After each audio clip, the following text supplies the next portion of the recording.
आसमान की जीनत बनी हुई थी। नजीब मौसम को मद्देनजर रखते हुए और तेज चलता शुरू हो गया। कुछ ही देर में वो सरकारी क्वार्टर पहुंच गया। जैसे ही वो हेडक्वार्टर के पास पहुंचा तो वो वही पागल जिसे वो एक 5 साल से वहां पे देख रहा था, उसको देखा कि वो मौसम, बारिश और कीचड़ से बेनियाज अपनी उसी नशिस्त पे बैठा हुआ था जहां वो पाया जाता था और अपने कुत्तों के साथ खेल रहा था। नजीब ने 6 साल से उसे इधर ही पाया था। कोई आता तो उसे कुछ खाना दे जाता। नजीब ने खुद कई बार उसे खाना दिया था, मगर वो कभी भी नजीब को नोटिस में नहीं करता था और भूख लगती तो खा लेता, वरना खाना कुत्तों को डाल देता। उसने खाना अपनी बेनियाजी के साथ खाया। उसका जिस्म ऐसे था जैसे हड्डियों का ढांचा, एक लागर इंसान।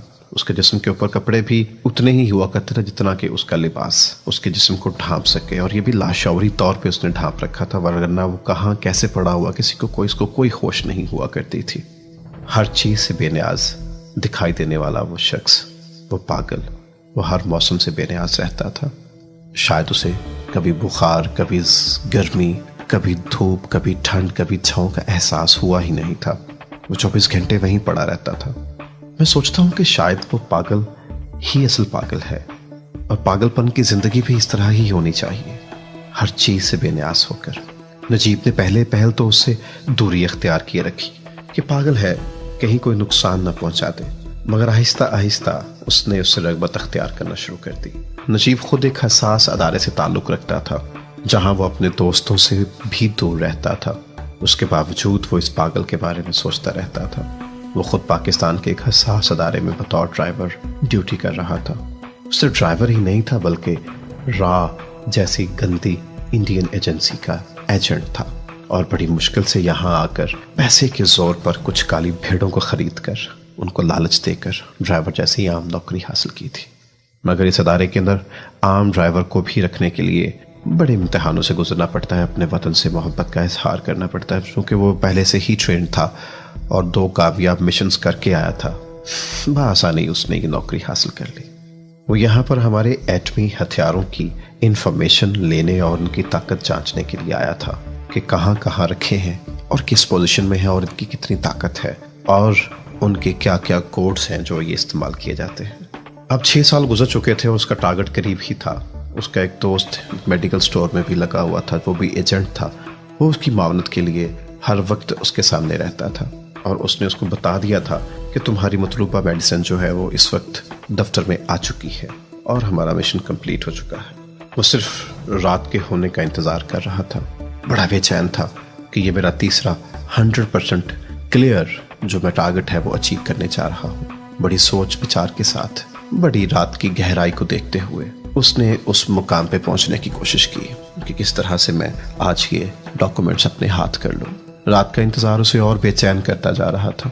रात हुई और उसने अपनी तैयारी कर रखी थी। उसके पास एक 9mm पिस्टल था, लिबास उसने काला पहन लिया था और चेहरे के ऊपर एक मास्क नुमा कोई और चीज लगा दी जिससे उसकी पहचान ना हो सके, और वो दफ्तर की तरफ तेजी से बढ़ना शुरू हो गया। उसके पास यकीनन दफ्तर की तमाम तालों की डुप्लीकेट चाबियां मौजूद थी, क्योंकि 6 सालों के अंदर उसने ये तमाम एक्टिविटीज जो है वो वहां पे करने के लिए आहिस्ता आहिस्ता अपनी पोजीशन को होल्ड कर रखा था, और उसे चेयरमैन के ऑफिस तक पहुंचने के लिए तमाम रास्तों का और तमाम तर चीजों का पता था। एक एक चीज का उसको इल्म था कि वो कैसे जाएगा और क्यों कर जाएगा। जैसे ही वो बाहर निकला तो देखता है कि रात का 1 बजा हुआ है और बादल भी गरजना शुरू हो गया और बारिश होना शुरू हो गई।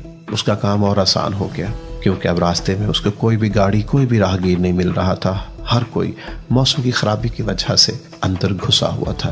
वो तेजी से बढ़ता गया और ऑफिस के पास पहुंचा तो उसको वहां पे एक गार्ड मिला जो कि उस वक्त अपनी ड्यूटी बाहर दे रहा था। ये उसके लिए रूटीन की बात थी कि एक गार्ड जो है वो वहां पे मौजूद होता है। उसने उसका इंतजाम कर रखा था। एक जदीद किस्म की गन उसके पास थी, और उस गन के अंदर एक ऐसा मादा था कि जो अगर गार्ड के नेक के पास लग जाता तो गार्ड बेहोश हो जाता। उसने बड़ी सफाई के साथ गार्ड को बेहोश किया और उसको कुर्सी पे बिठा दिया। अब उसने कुर्सी पे इस तरह उसे बिठाया जैसे वो गार्ड बैठा भी है और सोया हुआ भी है। अब ऑफिस की तरफ बढ़ने लगा तो उसको एहसास हुआ कि यकीनन यहाँ पे कैमरास लगे हुए हैं, और उन कैमरास में अगर मैं आ गया तो मैं पकड़ा जाऊंगा। तो उसने बड़े हसास तरीके से पहले लाइट के जाने का इंतजाम किया। वो अपने साथ एक सिक्का लेकर आया था कि जैसे ही बिजली जाएगी तो मुझे 2 मिनट मिल जाएंगे और मैं फटाफट जाके अंदर से वो फाइल उठा लाऊंगा। उस वतानिये में सीसीटीवी कैमरास भी बंद हो चुके होते। उसके पास एक सिक्का था, उस सिक्के को इसने एक बल्ब उतारा और बल्ब की जो इंजेक्टर था उसके अंदर उस सिक्के को फेंक दिया। इससे वो सर्किट आउट शॉर्ट हुआ, ब्लास्ट हुआ और लाइट जो है बंद हुई। लाइट बंद होती है तो उसके पास 2 मिनट थे कि जनरेटर जो है वो दोबारा एक्टिवेट हो सके। उन 2 मिनट्स के अंदर अंदर उसने मेन दरवाजा भी खोलना था, चेयरमैन का दरवाजा भी खोलना था और वहां से तिजोरी का दरवाजा खोलकर भी उसमें से डॉक्यूमेंट्स को उसने अपने हाथ में लेना था। वैसा ही होता है, वो सिक्का जैसे ही उस बल्ब के इंजेक्टर के अंदर फेंकता है तो वो एक ब्लास्ट होता है जिससे लाइट बंद हो जाती है। वो फौरन बिजली की सी ताकत के साथ कमरे में दाखिल होता है और ताले को खोलने की कोशिश में लग जाता है। क्योंकि उसके पास डुप्लीकेट चाबियां थी और वो ये प्रैक्टिस पहले आम रूटीन में कर चुका हुआ था, इसलिए वो कामयाबी से पहला दरवाजा खोलने के बाद चेयरमैन के दरवाजे में पहुंचा और चेयरमैन का दरवाजा भी खोल लिया। और इस तरह से वो उस मुतलका ड्रॉ तक जो तिजोरी थी उस तक पहुंचा और बड़ी बरकरफ्तारी से वहां से डॉक्यूमेंट्स भी निकाले, क्योंकि उसके 2 मिनट में अब चंद सेकंड्स बाकी थे जिसमें उसने बाहर आना था। ऐसा ही हुआ, वो अपने मिशन में कामयाब हुआ। उसने वो रेड फाइल उठाई और कमरे से बाहर निकल आया। बड़ी बिजली की तेजी के साथ वो कमरे से बाहर निकलकर मेन रोड की तरफ भाग रहा था। जैसे ही वो बाहर आया तो वो क्या देखता है कि वही पागल बिल्कुल उसके सामने खड़ा है। अब उस पागल को देखकर वो बड़ा हैरान होता है कि मैंने पहले इस पागल को कभी भी खड़े नहीं देखा और आज ये बिल्कुल मेरे सामने खड़ा है। खैर वो 6 साल से चूंकि उसको जानता था कि ये पागल है, वो सोच रहा था कि शायद मौसम खराब है, इसे भूख लगी होगी, इसके पास कुछ खाने को नहीं होगा, तो मुझे देखकर ही मेरे पीछे आ गया। उसने लाशौरी तौर पे कुछ पैसे अपनी जेब से निकाले और उसकी तरफ बढ़ाए, मगर उस पागल ने वो पैसे लेने से इनकार कर दिया।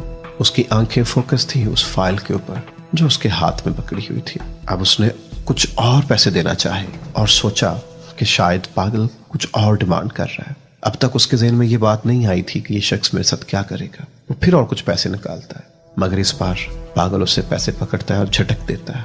और जब वो ये चीज़ देखता है कि पागल ने मेरे पैसे झटक दिए हैं तो उसके दिल में ये बात आती है कि हो सकता है ये बंदा डिफेंडर हो और ये मुझे कोई नुकसान पहुंचाना चाहता है। तो उसने फौरन अपने रिवॉल्वर की तरफ हाथ बढ़ाया, जबकि पागल पहले ही उसकी इस सोच और इसकी हरकत को नोटिस कर चुका था और वो मेंटली पहले से तैयार था। उस पागल ने लपक कर उसको दबोच लिया, उसका पिस्टल भी छीन लिया और उसी के पिस्टल से उसके सर के ऊपर गहरा वार किया, जिससे वो बेहोश हो गया। अब नजीब को जब होश आई तो वो देखता है कि वो उसकी चेयर के साथ बंधा हुआ है और कुछ लोग उसके सामने खड़े हैं और वो पागल भी उसके सामने खड़ा है। तो नजीब ने उसे पूछा कि मैं जानता हूँ कि अब मैं फंस चुका हूँ और मेरे यहाँ से निकलने के भी कोई चांसेस नहीं है, मगर मैं मिस्टर 100% के नाम से जाना पहचाना जाता हूँ। यकीनन तुम मेरी पहचान भी कर चुके होगे कि मैं राका एक वो एजेंट हूँ जो कभी भी अपने किसी मिशन से हारा नहीं है, मगर तुमने मुझे हरा दिया।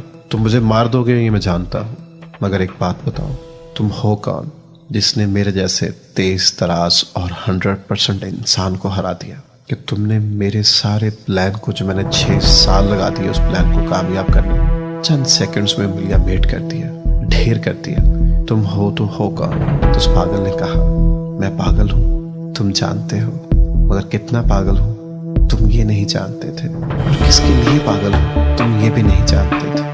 मैं पागल हूँ तो अपने वतन के लिए, मैं पागल हूँ तो इस झंडे की हिफाजत के लिए कि जो तुम जैसे नासूरों से दूर रखे, बचा के रखे। मैं पागल हूँ तो इस वतन अजीज के बॉर्डर्स की हिफाजत के लिए।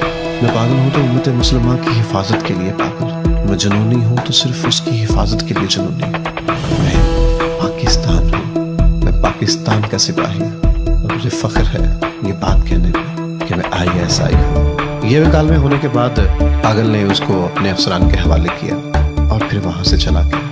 अब पता नहीं वो पागल कहाँ है, किस रूप में है, मगर मैं जानता हूँ वो जिस भी रूप में होगा वो इस वतन अजीज को हमेशा के लिए महफूज करने के लिए अपने पागलपन से, अपने जुनून से इस वतन की हिफाजत में मजबूर होगा।